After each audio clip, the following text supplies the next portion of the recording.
Hi everyone, welcome to Chem Optimize. I hope all of you are doing well. So I believe कि most of the universities का event semester start हो चुका है. So इस channel में अभी event semester के related जो सिलेबस है CBCS का उसके टॉपिक्स आते रहेंगे और आज हम लोग स्टार्ट करने जा रहे हैं CBCS फोर्थ सेमिस्टर का फिजिकल का पार्ट में जो है इलेक्ट्रोकेमिस्ट्री, वो टॉपिक आज हम लोग स्टार्ट करने जा रहे हैं. So if you are new to this channel, please subscribe the channel and hit the bell notification ताकि आप लोग को पता चल जाए जब भी मैं एक नया वीडियो अपलोड करूं और आप लोग को CBCS सिलेबस का हर एक सेमिस्टर का रिलेटेड टॉपिक्स इस चैनल में मिलते रहेंगे. सो क्योंकि मोस्ट ऑफ द यूनिवर्सिटीज़ का इवेंट सेमिस्टर स्टार्ट हो चुका है तो अभी CBCS सिलेबस का इवेंट सेमिस्टर्स का टॉपिक का रिलेटेड वीडियो इस चैनल में आते रहेंगे. सो CBCS फोर्थ सेमिस्टर का फिजिकल पोर्शन का जो टॉपिक है इलेक्ट्रोकेमिस्ट्री, वो अभी हम लोग स्टार्ट करने जा रहे हैं. आप लोग को इस वीडियो का लेक्चर नोट्स PDF में डिस्क्रिप्शन बॉक्स में मिल जाएगा. So let's move on to the topic. So electrochemistry का बेसिक जो फंडा है that is based upon conductors and conductance. तो आज इस वीडियो में हम लोग बेसिक डेफिनेशंस और बेसिक जो कॉन्सेप्ट्स है इलेक्ट्रोकेमिस्ट्री का वो वन बाय वन डिस्कस करेंगे. These are the basic foundation for understanding the subsequent topics of electrochemistry. So first of all electrochemistry होता क्या है? So electrochemistry is that branch of chemistry जहाँ पे हम लोग पढ़ते हैं कि इलेक्ट्रिकल एनर्जी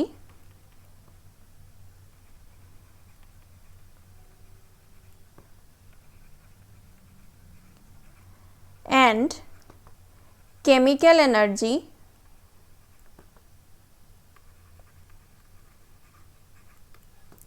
इन दोनों में क्या रिलेशन होता है, कैसे ये प्रोड्यूस होता है और जब एक रेडॉक्स रिएक्शन प्रोसीड करता है तब कैसे केमिकल एनर्जी को हम लोग इलेक्ट्रिकल एनर्जी में कन्वर्ट कर सकते हैं या फिर इलेक्ट्रिकल एनर्जी से हम लोग कैसे केमिकल एनर्जी प्रोवाइड करके एक रेडॉक्स रिएक्शन को प्रोसीड करवा सकते हैं, वो हम लोग स्टडी करते हैं in this branch of chemistry.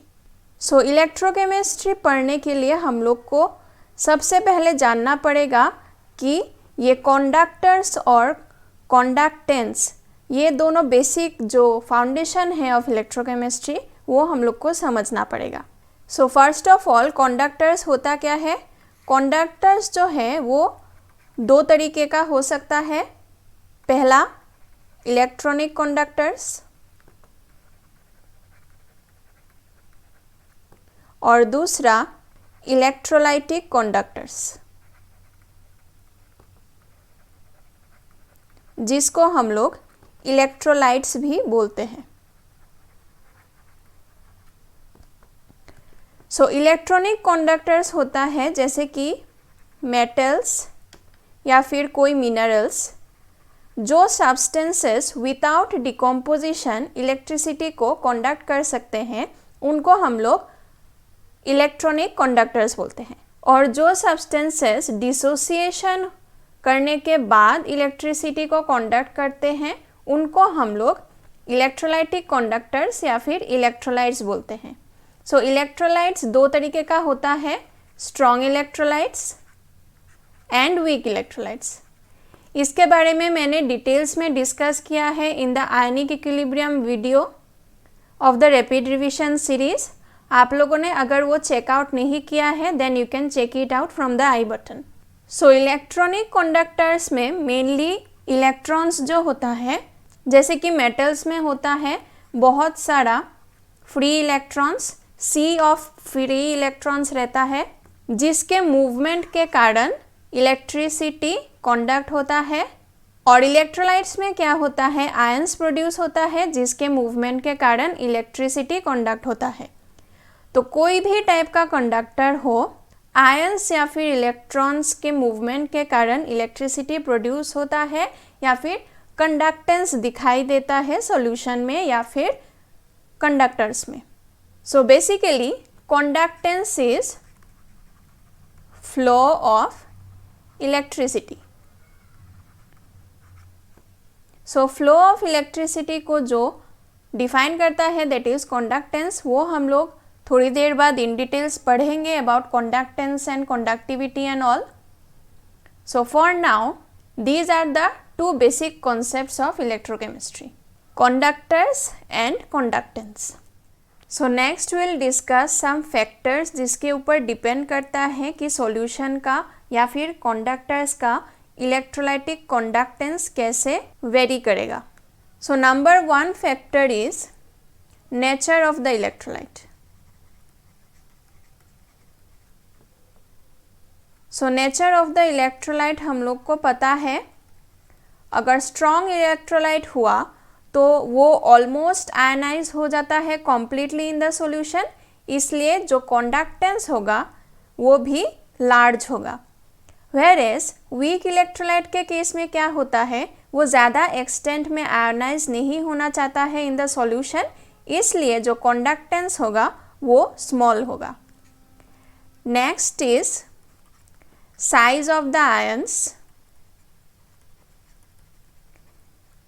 Size of the ions produced and their solvation. So ये दोनों जो है size of the ions and solvation, ये दोनों inversely proportional है। इसका मतलब क्या है, जैसे कि हम लोग मान लेते हैं ग्रुप 1 का आयंस जैसे कि lithium plus, sodium plus and potassium plus, तो हम लोग को पता है size of the ions lithium का सबसे छोटा है और पोटेशियम का सबसे बड़ा है। तो मान लेते हैं लिथियम का साइज़ कुछ ऐसा है, सोडियम का साइज़ कुछ ऐसा है और पोटेशियम का साइज़ कुछ ऐसा है। अभी अगर इन आयंस का सॉल्वेशन हुआ, सॉल्वेशन का मतलब क्या है, जब ये आयंस सॉल्यूशन में रहेंगे, जैसे कि मान लेते हैं लिथियम प्लस आयन है और ये सॉल्यूशन में है, तो सॉल्यूशन का जो मॉलिक्यूल्स रहेगा उसमें इसके चार्ज के कारण कुछ पोलैरिटी इंड्यूस होगा और वो क्या करेगा, सॉल्यूशन का जो मॉलिक्यूल्स है या फिर सॉल्वेंट जो मॉलिक्यूल्स है वो ऐसे आसपास ऐसे कलेक्ट हो जाएंगे near the charge of the ion.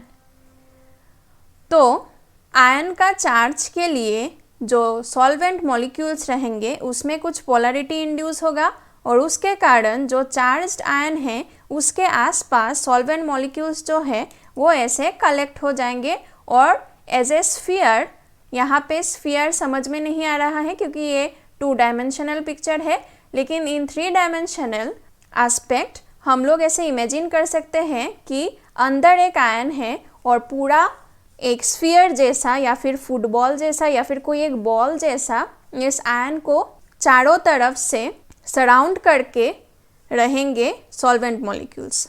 तो क्या होगा, ये जो आयन है, कैटायन है, इसका साइज जितना छोटा होगा उतना ही ज़्यादा सॉल्वेशन होगा, उतना ही ज़्यादा अच्छे से सॉल्वेंट मॉलिक्यूल्स चारों तरफ से सराउंड कर पाएंगे इस आयन को। और इसका साइज जितना बड़ा होगा, जैसे कि मान लेते हैं पोटेशियम आयन, पोटेशियम आयन के केस में इसका साइज बड़ा है इसलिए सॉल्वेंट मॉलिक्यूल्स अच्छे से इसको सॉल्वेट नहीं कर पाएंगे फ्रॉम ऑल द डायरेक्शंस, इसलिए साइज ऑफ द आयन जितना छोटा होता है सॉल्वेशन उतना ज़्यादा होता है। इसका मतलब ये है size of the ion is inversely proportional to solvation. So जब आयंस सॉल्वेटेड रहते हैं, मतलब जब आयंस को ऐसे चारों तरफ से सराउंड करके रहते हैं सॉल्वेंट मॉलिक्यूल्स, तब उसका वॉल्यूम बढ़ जाता है, इसलिए वो अच्छे से मूवमेंट नहीं कर पाता है। इसलिए जितना ज़्यादा सॉल्वेशन होता है उतना movement of the ions decreases, इसलिए कंडक्टेंस जो है वो भी डिक्रीज करता है। So higher the solvation,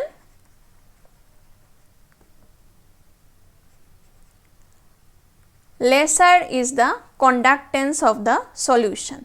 Next point is nature of the solvent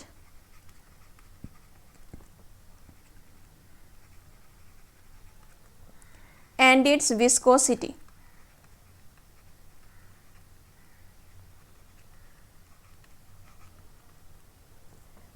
So जितना पोलर सॉल्वेंट होगा उतना ही इलेक्ट्रोलाइट्स easily dissociate कर पाएंगे in the solution. So higher the polarity of the solvent, greater is the dissociation or ionization of the electrolytes and hence greater is the conductivity. So जितना ज़्यादा polarity होगा solvent का उतना ही ज़्यादा ionization होगा electrolytes का solvent में और इसलिए conductance of the solution भी increase करेगा। और viscosity क्या होता है? Viscosity is the retarding force between two layers of liquids. इसका मतलब क्या है? लिक्विड फेज जो होता है उसमें ऐसे लेयर्स होते हैं, तो एक लेयर जो है वो दूसरे लेयर के ऊपर से स्लाइड करके जाता है जब वो लिक्विड फ्लो करता है। लेकिन जब विस्कोसिटी ज़्यादा होता है तो पीछे से एक रिटार्डिंग फोर्स आता है जिसके लिए ये फ्लो जो है वो डिक्रीज़ हो जाता है और लिक्विड जो है वो ज़्यादा फ्लो नहीं कर पाता है। जैसे कि फॉर एग्ज़ाम्पल हनी या फिर ग्लिसरीन। सो हनी और ग्लिसरीन को अगर हम लोग वाटर के साथ कंपैरिजन करें तो अगर हम लोग यहाँ से यहाँ तक वाटर को फ्लो करवाए तो वाटर जितना स्पीड से यहाँ तक आके पहुँचेगा, हनी या फिर ग्लिसरीन उतने स्पीड से नहीं पहुँच सकता है, वो धीरे धीरे फ्लो करता है। क्यों धीरे धीरे फ्लो करता है? क्योंकि हनी और ग्लिसरीन में viscosity is high. Viscosity is high. So viscosity high होने के कारण जो लिक्विड लेयर्स है उसमें एक रिटार्डिंग फोर्स होता है पीछे से, इसलिए जो लिक्विड लेयर्स है वो अच्छे से फ्लो नहीं कर पाता है। इसलिए वाटर जितना रानी होता है या फिर फ्लोई होता है, हनी और ग्लिसरीन ऐसे रानी या फिर फ्लोई नहीं होता है क्योंकि उनका विस्कोसिटी हायर होता है देन वाटर। सो जितना सॉल्यूशन का या फिर सॉल्वेंट का विस्कोसिटी ज़्यादा होगा उतना कंडक्टेंस जो है वो कम होगा क्योंकि तब आयंस जो है इन द सॉल्यूशन वो अच्छे से मूवमेंट नहीं कर पाएंगे। Next is the concentration of the solution. So इसको हम लोग इन डिटेल्स बाद में डिस्कस करेंगे विथ प्लॉट्स एंड एवरीथिंग। अभी के लिए हम लोग को ये जानना है कि जितना सॉल्यूशन का कॉन्सेंट्रेशन हायर होता है उतना कंडक्शन जो है या फिर कंडक्टेंस जो है वो कम होता है। क्यों? क्योंकि सॉल्यूशन में अगर बहुत सारा आयंस रहे ऑलरेडी और हम लोग एक इलेक्ट्रोलाइट को यहाँ से ऐड करें तो अगर ये वीक इलेक्ट्रोलाइट हुआ तो वीक इलेक्ट्रोलाइट हम लोग को पता है वो ज़्यादा डिसोसिएट नहीं करना चाहता है इन द सॉल्यूशन, तो वो जब देखेगा कि सॉल्यूशन में ऑलरेडी इतना सारा आयंस प्रेजेंट है तो वो सॉल्यूशन में जाके डिसोसिएट नहीं करना चाहेगा। Weak electrolyte is like an introvert person, तो वो जब इतना आयंस देख लेगा सॉल्यूशन में वो अपने में ही रहेगा, वो डिसोसिएट होके ज़्यादा आयंस फॉर्म नहीं करेगा इन द सॉल्यूशन, इसलिए कंडक्टेंस जो है वो कम होगा। और अगर हम लोग स्ट्रॉन्ग इलेक्ट्रोलाइट को ऐड करें तो स्ट्रॉन्ग इलेक्ट्रोलाइट तो ऑब्वियसली पूरी ऑलमोस्ट डिसोसिएट हो जाता है सॉल्यूशन में, लेकिन क्या होगा अभी ये स्ट्रॉन्ग इलेक्ट्रोलाइट से और भी आयंस प्रोड्यूस होंगे इन द सॉल्यूशन जो मैंने ऑरेंज कलर से दिखाया है। तो क्या होगा अभी चार्जेस जो है वो बहुत आसपास चले आएंगे, सो इसलिए there will be more interaction between the charges और ज़्यादा इंटरेक्शन होगा बिटवीन द चार्जेस, इसके लिए उनका मूवमेंट जो है वो हिंडर्ड हो जाएगा, इसलिए अच्छे से मूवमेंट नहीं कर पाएंगे। ऐसे करके due to more interaction between the ions produced by the strong electrolyte, interionic interaction के लिए एट हायर कॉन्सेंट्रेशन कंडक्टेंस कम हो जाता है in case of strong electrolyte also. Last point is temperature. So temperature जितना ज़्यादा होता है डिसोसिएशन उतना इंक्रीज करता है और इसलिए कंडक्शन भी इंक्रीज करता है। So this where some of the factors जिसके ऊपर डिपेंड करता है कि इलेक्ट्रोलाइटिक कंडक्टेंस कैसे वेरी करेगा। So now we will discuss some important definitions that are frequently used in electrochemistry. So one by one हम लोग इन डिटेल्स डिस्कस करेंगे। सो फर्स्ट ऑफ ऑल हम लोग को जानना है कंडक्टेंस। कंडक्टेंस क्या होता है, उसके लिए हम लोग को एक बार रिकैप करना पड़ेगा कि व्हाट इज़ रेजिस्टेंस। तो रेजिस्टेंस हम लोग को ऑलरेडी पता है कि हर एक सब्सटेंस में जब फ्लो ऑफ इलेक्ट्रिसिटी होता है तब वो सब्सटेंस उस फ्लो ऑफ इलेक्ट्रिसिटी को आइदर स्मॉल और लार्ज एक्सटेंट में अपोज करता है। सो ये जो अपोजिशन है to the flow of electricity in every substances that is called the resistance, और हम लोगों ने ओम्स लॉ भी पढ़ा है। नाउ ये जो इलेक्ट्रिकल रेजिस्टेंस है इसका जो रेसिप्रोकल है that is called the conductance. तो इसका मैथमेटिकल फॉर्मूला तो ये है कि conductance is the reciprocal of resistance. लेकिन फिजिकल सिग्निफिकेंस क्या होता है, हम लोगों ने अभी बोला है कि फ्लो ऑफ इलेक्ट्रिसिटी को, जैसे कि इलेक्ट्रिसिटी इस तरफ फ्लो हो रहा है तो इसको जो अपोज करता है that is called the resistance, और रेजिस्टेंस का उल्टा होता है कंडक्टेंस। सो इसका मतलब ये है कि फ्लो ऑफ इलेक्ट्रिसिटी को जो हेल्प करता है या फिर फ्लो ऑफ इलेक्ट्रिसिटी को जिससे हम लोग क्वांटिफाई करते हैं या फिर मेजर करते हैं that is called the conductance. So mathematically ये जो कंडक्टेंस है that is given by the symbol capital G and mathematically that is 1/R where R is the resistance. So resistance का यूनिट क्या होता है वो हम लोग को पता है, दिस इज ओम, या फिर हम लोग ऐसे भी लिख सकते हैं। सो कंडक्टेंस जो है इसका यूनिट क्या होगा, इसका यूनिट होगा ओम इनवर्स, क्योंकि ये रेसिप्रोकल है, या फिर हम लोग ऐसे भी लिख सकते हैं, या फिर इसको बोलते हैं साइमेंस। Ohm inverse is known as Siemens, that is written as capital S. So this is the unit of conductance. So now we will come to specific conductance, जिसको conductivity भी बोलते हैं। So जो resistance है ये ऑब्जर्व किया गया है कि रेजिस्टेंस जो है that is directly proportional to the length of the conductor if the length of the conductor is L, and it is inversely proportional to the area of the conductor या फिर area of cross section of the conductor where area of cross section is given by small a। तो इन दोनों को combine करने से हम लोग बोल सकते हैं R is proportional to L by A, या फिर अगर हम लोग यहाँ पे एक proportionality constant लाए then we can say R equals to rho L by A। अभी ये जो रो है that is called specific resistance or resistivity।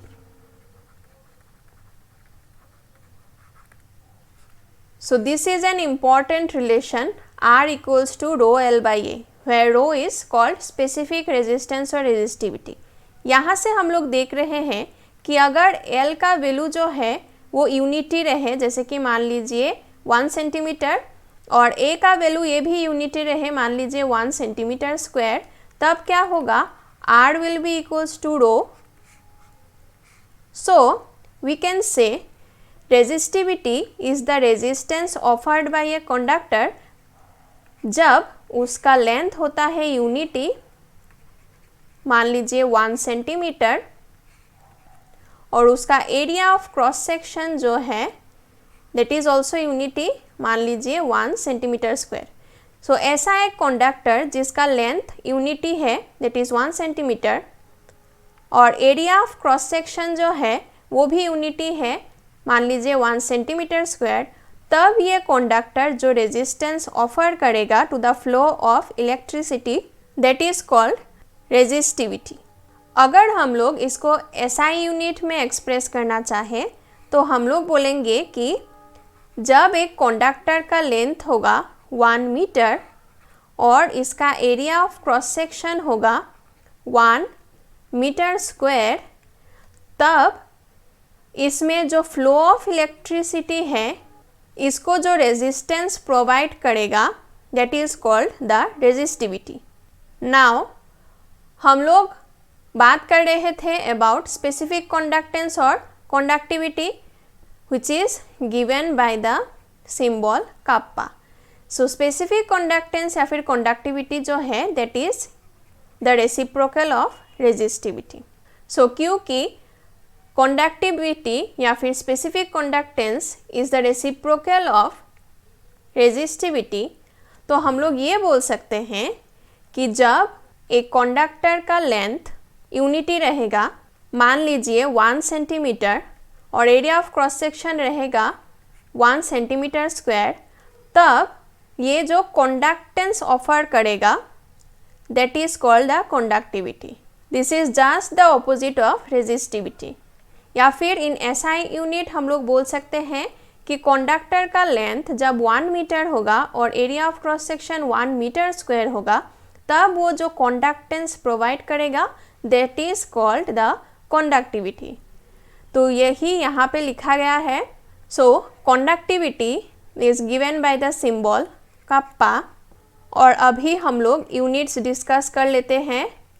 So resistivity we have seen R equals to rho L by A. So यहाँ से हम लोग को मिलेगा rho equals to are into A by L. यहाँ से अगर हम लोग यूनिट निकालें तो रेजिस्टिविटी का यूनिट क्या होगा, आर का यूनिट होता है ओम, एरिया का है सेंटीमीटर स्क्वायर, लेंथ का है सेंटीमीटर. सो यहाँ से हम लोग को मिल गया रो का यूनिट ओम सेंटीमीटर. या फिर अगर हम लोग एसआई यूनिट में बोले तो ये होगा ओम मीटर इन एसआई यूनिट. सो यहाँ से हम लोग एक चीज़ बता सकते हैं कि 1 ohm metre equals to 100 ohm centimetre, क्योंकि 1 metre equals to 100 centimetre, therefore this relation exists. अभी अगर हम लोग को स्पेसिफिक कंडक्टेंस या फिर कंडक्टिविटी का यूनिट निकालना है then that is 1 by rho. So unit of kappa it will be inverse of unit of resistivity. so unit of resistivity था ओम सेंटीमीटर, तो unit of kappa होगा ओम इन्वर्स सेंटीमीटर इन्वर्स. ओम inverse को हम लोग Simon भी लिखते हैं, तो इसको ऐसे भी लिख सकते हैं साइमन सेंटीमीटर इन्वर्स, या फिर एसआई यूनिट में ये होगा siemens metre inverse in SI units. तो यहाँ से भी हम लोग बोल सकते हैं siemens centimetre inverse is equals to 100 siemens metre inverse, क्योंकि साइमन बाई सेंटीमीटर और 1 centimetre is equal to 10 to the power -2 metre. तो यहाँ से हम लोग लिख सकते हैं 100 साइमन मीटर इन्वर्स. सो ये कुछ बेसिक डेफिनेशंस था regarding the basic concepts of electrochemistry. In the next video हम लोग बाकी जो डेफिनेशंस है regarding the basic concepts of electrochemistry वो डिस्कस कर लेंगे। सो आप लोग को अगर इस वीडियो का कंटेंट्स अच्छा लगे तो make sure to subscribe the channel and share the videos among your friends and support this channel, ताकि और भी नया कंटेंट्स और अच्छा कंटेंट्स मैं इस चैनल में ला सकूं। मैंने YouTube एनालिटिक्स से ये ऑब्ज़र्व किया है कि मेरे चैनल का जो व्यूअर्स होते हैं वो 85% नॉन सब्सक्राइबर्स होते हैं। सो आप लोग अगर इस चैनल को काइंडली सब्सक्राइब कर दे तो मुझे भी अच्छा मोटिवेशन मिलेगा और भी नया कंटेंट्स लाने के लिए। And I will make sure कि इस चैनल का हर एक वीडियो आपके लिए बहुत हेल्पफुल रहे, आपके प्रिपरेशन के लिए बहुत हेल्पफुल रहे। आप लोग कमेंट सेक्शन में ज़रूर सजेस्ट कर सकते हैं कि और क्या कंटेंट्स मैं ला सकूँ इस चैनल में। और आप लोग का अगर कोई डाउट्स रहे then you can ask it in the comment section without any hesitation. I will be more than happy to address them. आप लोग को इस लेक्चर का PDF नोट्स डिस्क्रिप्शन बॉक्स में मिल जाएगा। And for more information and regular updates आप इस चैनल को फेसबुक और टेलीग्राम में फॉलो कर सकते हैं। Thank you so much for watching.